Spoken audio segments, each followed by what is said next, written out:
Hello दोस्तों, depression एक काफ़ी कॉमन बीमारी है। काफ़ी ज़्यादा लोग दुनिया भर में अलग अलग टाइप्स और अलग अलग ग्रेड्स की डिप्रेशन से पीड़ित होते हैं। इस बीमारी के मैनेजमेंट में और इस बीमारी को समझने में अक्सर लोग बहुत सारी तरह की गलतियां करते हैं। आज हम उन गलतियों के बारे में बात करेंगे। कौन कौन सी ऐसी कॉमन और ख़तरनाक गलतियां हैं जो डिप्रेशन वाले पेशेंट्स अक्सर करते हैं, और इन गलतियों को करने से नुकसान क्या होता है, क्या इंपॉर्टेंट इसके एस्पेक्ट्स हैं। ये सारी चीज़ों पर आज हम बात करेंगे। आज का टॉपिक है common mistakes made by depression patients. Topic पर जाने से पहले जो लोग हमारे चैनल पर नए हैं उन्हें रिक्वेस्ट करूँगा कि चैनल को सब्सक्राइब करें, वीडियोस को लाइक करें, शेयर करें, फॉलो करें, कमेंट करें, पूरा देखें।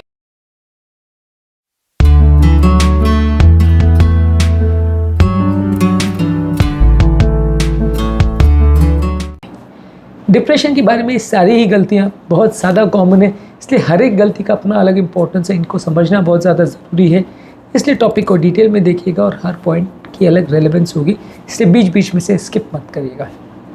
सबसे पहला डिप्रेशन का इम्पोर्टेंट एस्पेक्ट ये है कि काफ़ी लोग डिप्रेशन के सिम्टम्स को इग्नोर करते हैं। ज़्यादातर लोग को लगता है कि यार ये ठीक है, उदासी है, कुछ खास दिक्कत नहीं है, थोड़े दिन मन उदास रहा है, कुछ खास प्रॉब्लम नहीं है। लेकिन यदि अगर किसी व्यक्ति को एक्चुअल में क्लिनिकल डिप्रेशन है, जहाँ पे वहाँ डिप्रेशन के ज़्यादातर फीचर्स अगर उसमें देखने को मिल रहे हैं, तो वैसे व्यक्ति को डिप्रेशन को लाइटली नहीं लेना चाहिए, क्योंकि ये पोटेंशियली डेंजरस कंडीशन हो सकता है जो आपकी लाइफ को पूरी तरह अफेक्ट कर सकता है। आपके खाने पीने को लेके, आपके लाइफस्टाइल को लेके, आपके बीमारियों को लेके, सब चीज़ों पर इसका सिग्निफिकेंट इफेक्ट हो सकता है। इसलिए डिप्रेशन को एक छोटी सी बीमारी मान के या छोटा मन की उदासी मान के इग्नोर नहीं करना चाहिए। हाँ, अगर थोड़े दिन के लिए या एक आध दिन के लिए अगर आपको मन उदास रह रहा है तो उसे डिप्रेशन की कैटेगरी में नहीं माना जाएगा। लेकिन यदि आप डिप्रेशन का क्लिनिकल क्राइटेरिया सेटिस्फाई कर रहे हो तो फिर ये एक सिग्निफिकेंट बीमारी है और इसे इग्नोर करना कभी कभार डेंजरस भी हो सकता है। ये बीमारी के सिम्टम्स लंबे समय तक भी टिक सकते हैं, इसलिए इसे इग्नोर करना डेंजरस होगा, बुरा होगा। ज़्यादातर लोग को ये रिकमेंड किया जाता है कि डिप्रेशन को इग्नोर ना करें, डिप्रेशन के सिम्टम्स को इग्नोर नहीं करें, नहीं तो कंडीशन बिगड़ने का अंदेशा है। अगली इंपॉर्टेंट और काफ़ी कॉमन गलतियाँ लोग करते हैं कि लोग अपने आप को दूसरों से आइसोलेट कर लेते हैं। जब उनका मन उदास रहता है तो वो अपने आप को एक कमरे में बंद कर लेते हैं, या दूसरों से मिलना जुलना बंद कर देते हैं, दूसरों के साथ टाइम स्पेंड करना बंद कर देते हैं। उनको ऐसा लगता है कि यार मेरा मन उदास है, मैं ज़्यादातर लोगों के साथ ना मिलूँ, ना टाइम स्पेंड करूँ, तो यही अच्छा है, क्योंकि ये आपके डिप्रेशन को उल्टा और ज़्यादा बढ़ा देता है, जिसकी वजह से आपका मन और ज़्यादा उदास रहने लगता है। सोशल कनेक्ट करना या लोगों से इस टाइम पे मिलना अक्सर आपके डिप्रेशन को कम करने में मदद करता है। कहते हैं ना कि जैसे आप किसी और से बात कर लो तो मन हल्का हो जाता है। ऑब्वियसली ये कॉन्सेप्ट यहाँ पे भी अप्लाई करता है कि यदि आप डिप्रेशन में हो और यदि आप लोगों से इस समय बात कर लेते हो तो इससे आपकी काफ़ी मेंटल प्रॉब्लम्स या काफ़ी साइकोलॉजिकल इश्यूज़ कम हो जाते हैं। कई चीज़ें जो आपको परेशान कर रही है या छोटी छोटी चीज़ें जिसकी वजह से आप डिप्रेशन में चले जाते हो, वो सारी चीज़ें डिस्कस करने के साथ और एक अच्छे फ्रेंड के होने की वजह से कम हो जाती हैं। इसीलिए डिप्रेशन वाले पेशेंट्स को खुद को आइसोलेट नहीं करना चाहिए, उल्टा लोगों से बात करना चाहिए।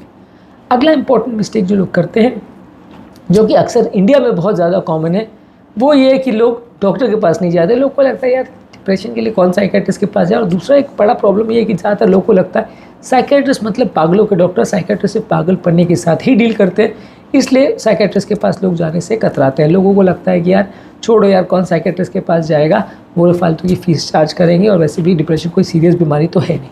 तो ये एक बड़ा मिस्टेक होता है। कई बार डिप्रेशन बिगड़ते चला जाता है, लंबा चलता रहता है और लोग इसे इग्नोर करते रहते हैं। इसलिए आपको ये समझने की आवश्यकता है कि यदि आपको डिप्रेशन है और सिग्निफिकेंट टाइम तक रह रहा है और यदि उसके लिए ट्रीटमेंट की आवश्यकता है, तो जल्दी आपको साइकेट्रिस्ट से मिलने से फ़ायदा मिलेगा। यदि आप इसे लंबे समय तक इग्नोर करते रहेंगे तो कंडीशन बिगड़ने का अंदेशा है, जिसके बाद आपको बाद में पछताना पड़ सकता है और फिर बहुत ज़्यादा प्रॉब्लम्स के साथ, फिर बिगड़ी हुई हालत के साथ आपको डॉक्टर के पास जाना पड़ सकता है।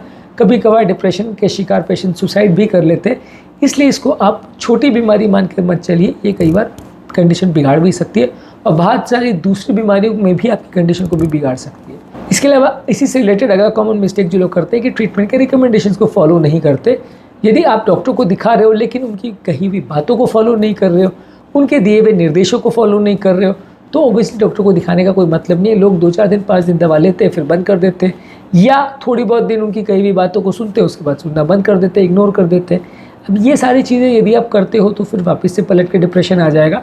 डिप्रेशन ऐसी कोई चीज़ नहीं है जो 2-4 दिन में अपने आप ठीक हो जाती है। ये ऐसी चीज़ नहीं है जो 2-4 दिन के दवा का कोर्स इसमें होता है। कई बार इसमें ट्रीटमेंट लंबा चलता है, कई बार हफ्तों महीनों तक इसका ट्रीटमेंट चलता है। यदि आप इसे छोटी प्रॉब्लम मान के 2-4 दिन में उनका इंस्ट्रक्शंस को इग्नोर करेंगे दवाइयाँ खाना बंद कर देंगे तो फिर कंडीशन बिगड़ेगी और फिर वही हालत हो जाएगी जिसके लिए आपको डॉक्टर के पास जाना पड़ा था। इसलिए डॉक्टर जो भी इंस्ट्रक्शन दे रहे हैं, अनलेस वो आपको खुद सामने से कहे कि ये अब दवा को 5-7 दिन के बाद बंद कर दीजिएगा, तब तक दवाओं को बंद करना अच्छा नहीं होता। डॉक्टर अगर आपको सामने से खुद ही कह रहा है कि यार ये 10 दिन का मैंने कोर्स दिया उसके बाद बंद कर सकते हो, तो एक्सेप्टेबल है। लेकिन अगर आप बंद करना भी चाहते हो दवाओं को या कुछ और भी करना चाह रहे हो या उनकी रिकमेंडेशन नहीं भी मानना चाह रहे हो, तो वो भी चीज़ों को उनसे डिस्कस कर ले तो ज़्यादा अच्छा है। इसी से रिलेटेड अगला कॉमन मिस्टेक ये है कि कुछ लोग सिर्फ मेडिसिन पर ही रिलाई करते हैं, यानी कि डॉक्टर ने मेडिसिन दे दी, अब काम खत्म हो गया, अब अपने को क्यों इसके बारे में विचार करना, क्यों इसके बारे में डिस्कस करना, क्यों बाकी इंस्ट्रक्शंस और स्टेप्स को फॉलो करना। तो ज़्यादातर लोग डिप्रेशन के लिए बाकी जो एफर्ट्स करने होते हैं उसको कर देते हैं इग्नोर, और दवा खा के उनको लगता है कि बीमारी अपने आप ठीक हो जाएगी। ऑब्वियसली डिप्रेशन एक मल्टी फैक्टोरियल डिजीज़ है, और अगर सिर्फ दवा लेने से ही अगर आप इसको सोचते हैं कि पूरी तरह ठीक हो जाएगी तो आपको फ़ायदा उतना ज़्यादा नहीं मिलेगा जितना सारे साइकोलॉजिकल स्टेप्स और सारी चीज़ों को ध्यान रखने से आपको मिलेगा। इसलिए बहुत सारी चीज़ों को एक साथ में करने में और बहुत सारे जो नुस्खे जिनके बारे में हम वीडियोस में अलग अलग बात कर भी चुके हैं, वो सारी चीज़ों को एक साथ करने से, चाहे मेडिटेशन करें, चाहे मन को शांत रखने के लिए स्टेप्स करें, चाहे अच्छी नींद लें, चाहे डाइट और एक्सरसाइज को मॉडिफाई करें, ये सारी चीज़ों को एक साथ करने से आपको ज़्यादा फ़ायदा मिलेगा। यदि आप सिर्फ और सिर्फ दवा पर रिलाई करते हैं तो आपका रिजल्ट उतना अच्छा नहीं मिलेगा, आपको फ़ायदा उतना ज़्यादा नहीं मिलेगा जितना बाकी चीज़ों को साथ में करने से मिल सकता है। इसके अलावा अगला कॉमन मिस्टेक जो लोग करते हैं कि डिप्रेशन से बचने के लिए कुछ अनहेल्दी कोपिंग मैकेनिज्म्स को वो अडॉप्ट करते हैं। कोपिंग मैकेनिज्म का मतलब है कि जब कोई स्ट्रेस आता है तो उससे निपटने के लिए आप क्या करते हो, या उसको अपने आप से हटाने के लिए आप क्या करते हो, उससे कोप करने के लिए, उससे निपटने के लिए क्या करते हो। डिप्रेशन से बचने के लिए अक्सर लोग क्या गलतियाँ करते हैं कि वो या तो दूसरों से झगड़ा करने लगते हैं, कोई नशा या इस तरह की चीज़ों का सेवन करने लगते हैं, बहुत ज़्यादा सोने लगते हैं, या खुद को या दूसरों को नुकसान पहुंचाने लगते हैं।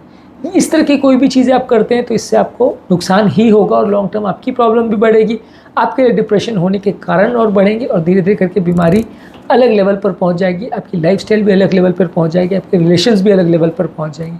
इसीलिए डिप्रेशन वाले पेशेंट्स को बहुत सोना, बहुत ज़्यादा सब्सटेंस अब्यूज़ करना, या दूसरों से झगड़ा करना, दूसरों से लड़ाई करना, खुद का और दूसरों का नुकसान करना, इस तरह की चीज़ें नहीं करनी चाहिए। यदि आप इस तरह की चीज़ें करते हो तो लॉन्ग टर्म आप अपनी और दूसरों की हेल्थ को बिगाड़ोगे, अपने और दूसरों के रिलेशंस को बिगाड़ोगे। अगला इंपॉर्टेंट मिस्टेक जो लोग करते हैं कि सेल्फ केयर नहीं करते। डिप्रेशन वाले पेशेंट्स अक्सर बहुत शैबिली ड्रेस्ड होते हैं, प्रॉपर कपड़े नहीं पहनते, प्रॉपर नहाते नहीं है, सेल्फ हाइजीन का ध्यान नहीं रखते, कुछ भी तरह के कपड़े पहन के ऑफिस वगैरह चले जाते हैं। तो अक्सर इस तरह के पेशेंट्स सोसाइटी में भी उनको ताने मिलते हैं, और जब ताने मिलने चालू हो जाते हैं तो डिप्रेशन उल्टा और बढ़ जाता है। इसलिए डिप्रेशन वाले पेशेंट को हर तरह की चीज़ों को करके खुद का भी ध्यान रखने की ज़रूरत है।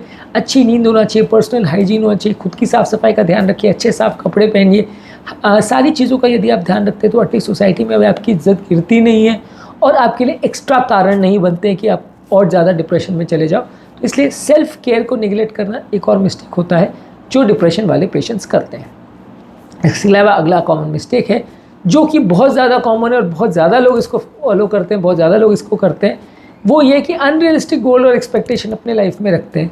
जो आपकी लिमिट्स है उसको पहचाने बगैर यदि आप अपने लिए ऐसे अनरियलिस्टिक गोल्स रखते हो कि आपको लगता है कि आप बहुत कुछ ज़्यादा अचीव कर लोगे, जो कि आपके लिए पॉसिबल नहीं भी होता है। ऑब्वियसली ड्रीम्स देखना अच्छा है, ऑब्वियसली ड्रीम्स के लिए मेहनत करना अच्छा है, लेकिन उस ड्रीम्स के लिए खुद को टॉर्चर करना, उस ड्रीम्स के लिए तड़पना, और उस ड्रीम्स के लिए अपने फैमिली और अपने रिलेटिव सबको तड़पाना, वो अच्छा नहीं है। वो आपके डिप्रेशन और इस तरह की प्रॉब्लम्स को बढ़ाएगा।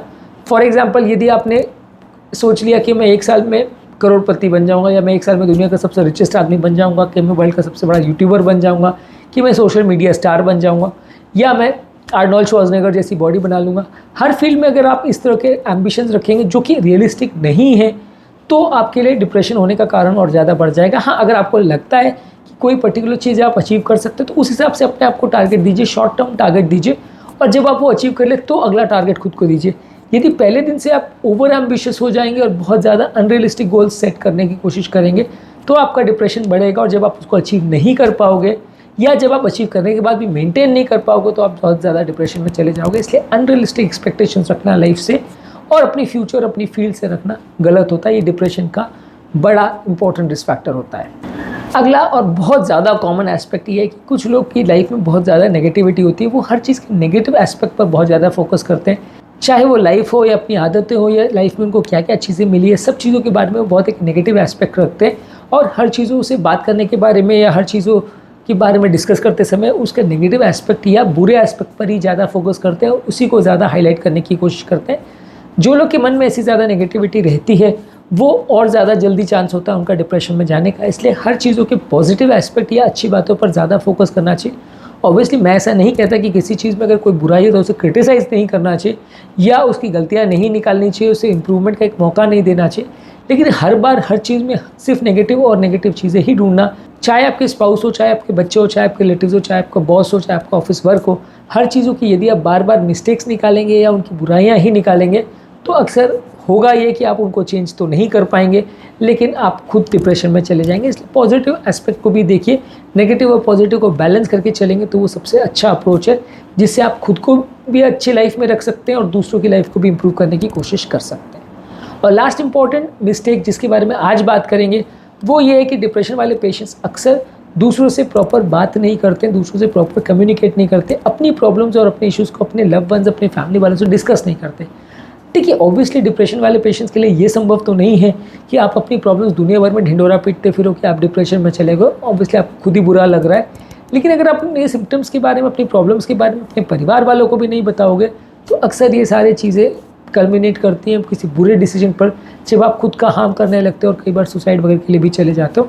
इसलिए जो भी प्रॉब्लम है, चाहे वो कोई लव रिलेशन का फेल होने की वजह से या एग्ज़ाम में फेल होने की वजह से या कोई सोशल स्ट्रेस की वजह से, अगर आप अपनी फैमिली के साथ डिस्कस नहीं करोगे तो काफ़ी चांसेस है कि आपकी कंडीशन बिगड़ेगी और आपकी हेल्थ भी बिगड़ेगी और आप कुछ गलत डिसीजन ले लोगे डिप्रेशन में आके। इसलिए ज़रूरी है कि आपको जो भी प्रॉब्लम हो रही है अपनी फैमिली वालों के साथ डिस्कस करिए, उनके साथ डिसाइड करने में मदद मिलेगी आपको कि आपको आगे क्या स्टेप करना चाहिए, और एटलीस्ट आपके मन में जो अशांति है या जो मन में डिप्रेशन है उसको कम करने में भी सिग्निफिकेंट मदद मिलेगी। आपकी फैमिली हर प्रॉब्लम में आपके साथ खड़ी होगी तो आपको हिम्मत भी मिलेगी कि आप उस प्रॉब्लम को बेटर वे में सॉर्ट आउट कर सको। इसके अलावा भी और भी बहुत सारे मिस्टेक्स और पॉइंट्स हैं जिसको इस टॉपिक के सेकंड पार्ट में डिस्कस करेंगे। ये इस टॉपिक का फर्स्ट पार्ट था। बहुत सारे पॉइंट्स हैं, बहुत सारी गलतियां जो डिप्रेशन वाले पेशेंट्स करते हैं, सभी को डिस्कस करना ज़रूरी है ताकि इन सारी गलतियों को लोग अवॉइड कर सकें।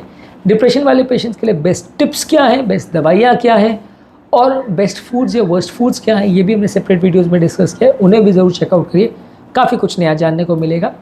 टॉपिक एंड करने से पहले जो लोग हमारे चैनल पर नए हैं उन्हें रिक्वेस्ट करूँगा कि चैनल को सब्सक्राइब करें, वीडियोस को लाइक करें, शेयर करें, फॉलो करें, कमेंट करें, पूरा